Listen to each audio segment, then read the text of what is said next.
Olá, sou a Suelen, sou reverenda na Igreja Presbiteriana Independente do Brasil, sou membro da IG São Paulo e doutoranda em Ciências da Religião. Estou aqui para discutir o texto de Gênesis 3:16. Nós estamos no texto do relato da criação, segundo o relato da criação do livro de Gênesis. Então é preciso a gente entender, antes da gente discutir apenas a questão do domínio do homem sobre a mulher, como está nas traduções das nossas Bíblias, de um modo geral, mas a gente precisa enxergá-lo à luz do capítulo 2, da mulher criada, nesse sentido da costela, dessa companheira, dessa auxiliadora, nesse pé de igualdade, criada a igualdade do homem. E aí a gente voltar para o capítulo 1, que vai dizer que ambos foram criados à imagem e semelhança de Deus, nem mais, nem menos em relação um ao outro.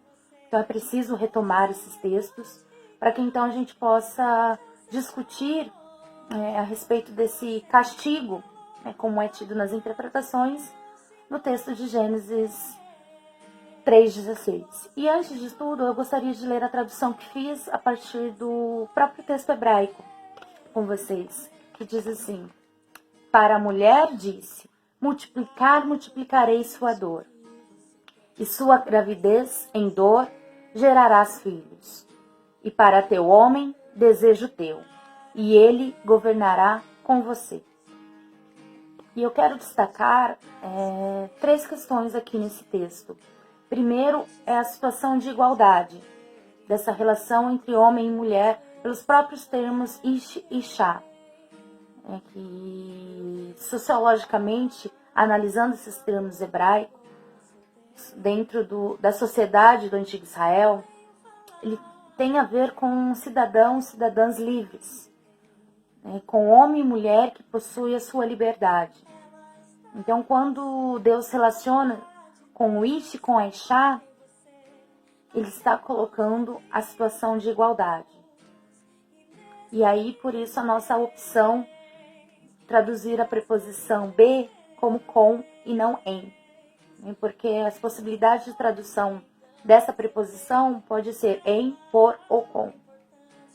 E aí, é dentro do contexto que você faz a sua opção de tradução. Então, por isso, a oposição com, por conta desse ish e shá, por conta da questão de igualdade que foram criados no capítulo 2. Não é porque teve a desobediência, de acordo com a narrativa, que essa desigualdade acontece.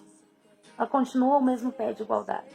O que acontece é como que isso foi traduzido, como isso foi reinterpretado, e até por livros deuterocanônicos, como é o caso do Eclesiástico, que relê a narrativa de Gênesis, culpando a mulher de todo pecado da humanidade, e como muitas narrativas se fez na história da igreja cristã. Então é importante a gente retomar isso. Segundo, é a questão do verbo mashal, que traduzimos por governar. Muitas traduções, e na sua Bíblia Almeida, Revista Atualizada, estará dominar, está muito mais a ver com essa questão do governo, de gerir, de conduzir reino, casa, o que for, nesse conduzir de um governo. É o mesmo verbo utilizado ao referir-se a Deus governando o mundo. E aí, na nossa compreensão teológica, Deus é um ditador, Deus é autoritário, Deus governa, Deus gerencia o cosmo, o mundo. Então, isso é importante a gente pensar. Então, por isso essa questão do governar, porque é o mesmo verbo colocado lá no princípio da criação. Então, vocês vão governar a criação, vocês vão cuidar da criação. Então, aqui não é domínio de força, é governo. E aí, então, governar com, não é. E aí, nós conseguimos trazer esse outro olhar das consequências, e aí nós estamos nessa narrativa mítica da criação, em que vai explicar como as coisas funcionam. Então, vai explicar por que a mulher sente dores na hora de gestar, de gerir um novo ser humano no seu útero, na hora de parir, que nada mais é do que aquilo fisiologicamente que a mulher sente.